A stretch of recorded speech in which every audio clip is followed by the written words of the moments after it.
let's start off by saying I like Devin. I always have. When I first kind of discovered him on the internet, he was just this young kid, hungry. It looked like he chartered a plane and went all around America hopping off with sparring gear, just giving out friendly fades to whoever was around his weight class. That's what it looked like. He was recording it. I don't know if he was recording it in secret. It looked like he journaled it. He talked about it.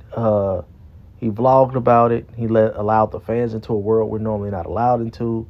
Gave us information we're not privy to. A lot of his peers started to dislike Devin a little bit because he did have a little mouth on him. He talked a little shit.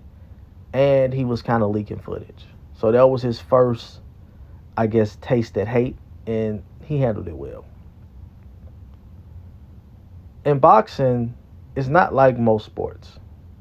So most sports, you dislike for several reasons, but one or two reasons mainly.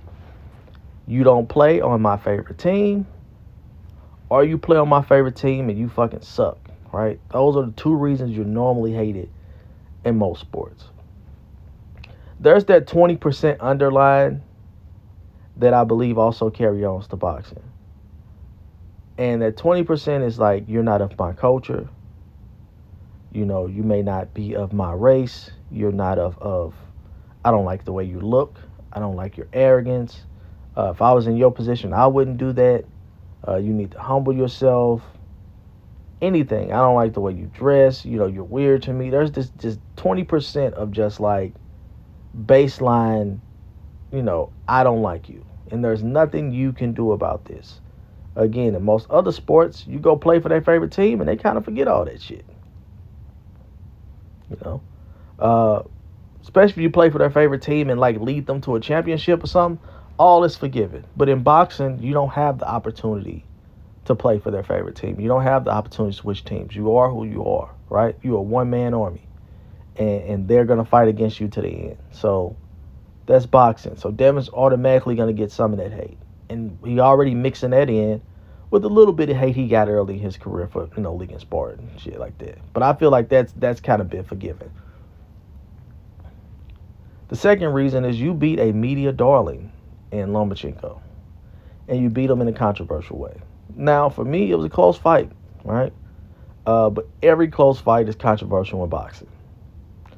Especially nowadays. Somebody's always getting robbed. But he got in the ring. He did what he's supposed to do. I feel like Devin took a lot of the earlier rounds. I feel like Lomachenko tried to steal the rounds by throwing a combination, and they didn't always land. The judges saw it that way. Devin eked out with a 7-5. All right? You could even say 6-6 or 7-5 the other way, Lomachenko. It doesn't matter. The judges gave it to Devin. So now you have the Lomachenko fan bases, everybody who was influenced by the media, you know, rappers, Nelly, you know, everybody who was in the crowd, influenced by the crowd, that was influenced by the media, that was influenced by the commentators. Everybody was mad at Devin as if he colluded with the judges. All he did was hop in the ring and fight. And the judges saw the fight the way that other people saw the fight. And some people saw it different, you know. Shit happens. But I'll say that hate, that baseline 15-20% hate, doubled at that moment. Right now, we're dealing at 30 to 40% hate just because he beat a media darling in a controversial way. The third reason is more intentional. I feel like a bunch of YouTube channels got together. You know, maybe they became Devin Haney's PR team. I don't know. But I feel like a bunch of guys got together and just went on attack for Devin, right? A bunch of guys just said, hey, everybody from 135 to 140 is ducking Devin. Everybody's afraid of Devin. And they started attacking different fan bases, right? Once you start accusing other fighters of ducking your fighters, for whatever reason, when those similar reasons pop up, when your fighter on the top, then he's going to get accused of ducking and avoiding and all the rest of this shit as well. So these are pretty big channels. You know, I don't know if they had a Skype meeting. They all flew in and had lunch, or WebEx, or, I don't know. They It was all on the iPhone, iMessage. I don't know what the fuck that happened, but everybody was saying the same thing all at once. You clicked into YouTube and you started seeing like 10, 15 videos just saying the same shit like every day. So Shakur Stevenson was somehow ducking, even though he's trying to make the fight. Tank Davis was ducking, even though he was in jail, and even before that, Tank was ducking. Ryan didn't want no smoke. T.O. didn't want no smoke. Lomachenko was ducking back in the day, and he don't want the rematch. Everybody at 140 is afraid of Devin, and when you go on attack like that, you're gonna get pushback. You're gonna get pushback from the fan bases, and a lot of these fan bases, like Tank's, is actually bigger than Devin's. So you're gonna have the Tank guys that feel like how I feel with Shakur. Like, why the fuck would Tank duck Devin? If anything, it's the other way around. All this shit is made up anyway, so it's not like people just can't say the opposite. So that's what happened. You got a lot of pushback from different fan bases that were attacked by Devin Haney's PR team, which I think was intentional. I think that was the goal, to drum up the conversation about Devin Haney, if I can be completely honest with you. The fourth reason is he has all the belts, man. I mean, he is the man at 135. Once you're standing on the mountaintop by yourself and everybody else is trying to get up there, and there ain't enough room for both of you, Devin's going to have to come down. So a lot of people feel like, hey, he's in my way. These are the belts I want.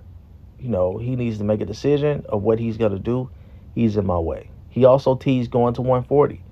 So a lot of the 140 guys are licking their chops, and they think, hey, man, I get a smaller guy who is coming off of, an underwhelming performance, and a lot of them think that they can catch Devin and beat him. Me personally, I don't see any of these guys beating him. Right? I favor Devin from 135 to 140 over everybody with two possibles in a hell no. I don't see him beating Shakur Stevenson at all. I don't think he can outbox Shakur Stevenson. I don't think he can knock out Shakur Stevenson. I don't think the gas tank. I don't feel like he has any advantages over Shakur Stevenson. And I think Shakur will whoop Devin ass. 8-4, 9-3. That's just my opinion. But that's the one guy. Everybody else, I pretty much favor him over. I feel like with the Tank fight, if he make it to that final bell and he's able to stay off that mat, then it's going to be a Devin fight. Tank is only going to win by knockout. And then you got Richardson Hitchens, who is kind of a wild card because the guy can box his ass off, got a little power, and he is bigger. I think that'll be a tough fight for Devin, but I still lean 52-48 slightly towards Devin Haney. But other than those three guys, I mean, I got Devin over everybody up top. So everybody from 135 to 140. I'll take Devin. But that's it. That's why he's hated. He's hated because, one, you can't do nothing. People are ignorant. People are hateful. That's just going to happen. Two, you beat a media darling, and they're a little upset, so they went on attack. Three, look like your PR team went on attack its damn self, caused a little more hate, but again, I think that's strategic. And then four, man, you're the man. And once Devin makes his decision of who he's going to fight and what direction he goes in, and he gets in the ring and he looks spectacular again, all this shit will go away. It'll start to trickle back down. That 20% ain't going nowhere, but the rest of it will go away. He'll be all right. I'm out.